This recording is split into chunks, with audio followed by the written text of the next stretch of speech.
And how long have you been here? I practically probably about 10 and a half to 11 months. Wow. So tell us where you came from before you came to this shelter. I was in the city shelters How, system. how was that? The worst, The worst. worst. So just a very unpleasant journey. I had a lot of nice things with me. A lot of things got stolen by the people that worked there. And not to pass judgment on anyone because I'm not better, but the caliber of people there was just not pleasant. And you have applied for asylum, is that correct?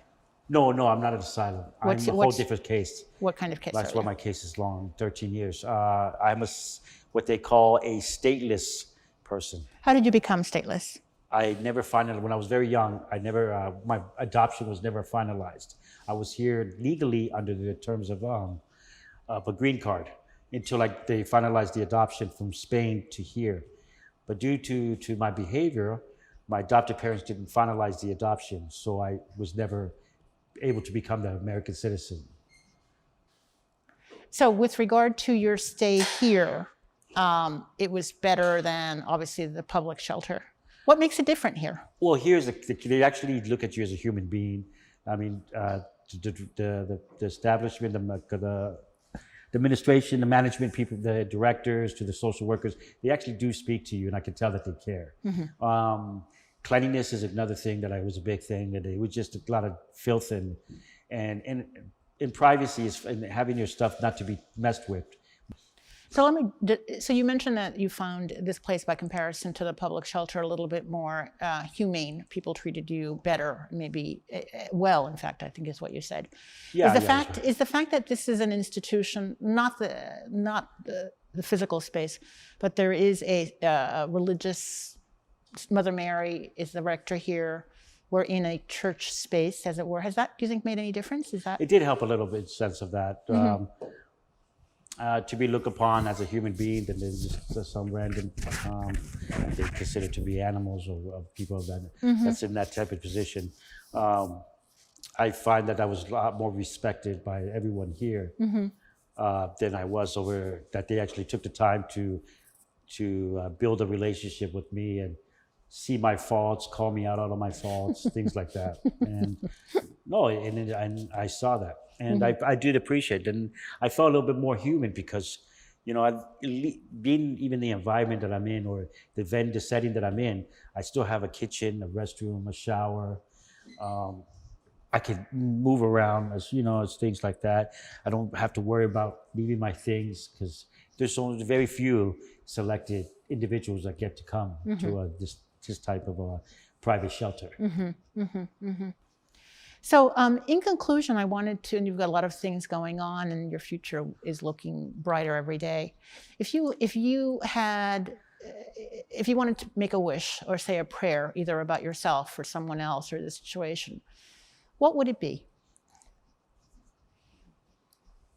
That there's always, even though in the realms of darkness, and if you're in that cloud, in that abyss that I call what my life was before, there's always that be a ray of light that comes and shines you through and leads you to the path. And that's something that you need to, that I recommend to people. And I give them hope that I never spoke about anything outside of this to anyone else. Okay. Nobody knows about this certain part of my life. When I'm outside, I'm a whole complete different person. So I share myself here with everyone, but I don't share myself a lot with anybody outside of this situation. So you trust us with who you are. Yeah, I've always kept this place secretive to anybody outside that knew me. Nobody knows that where I'm even, this is where it's located, nothing, because I kept this very secret. And that's my way of doing things. Of coping with your situation. Yeah, I know you could be the voice in certain other ways. Yes. But my way of doing that is just to show that people, there's hope out there. Okay. There is a light in the darkness. But what do you want for yourself? Like, what do you want if you could have a magic wand? I tell people, I would like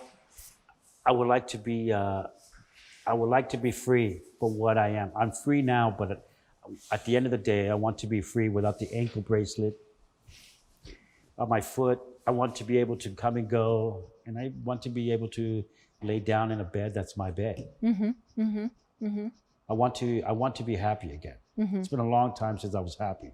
So hopefully tomorrow is the start of a journey that I can be happy. That's Process beautiful. that and work myself up. Myself to.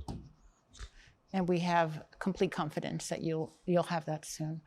Thank you, Renee. I You're appreciate your candor welcome. and your sharing your feelings with us. And we wish you only the very best.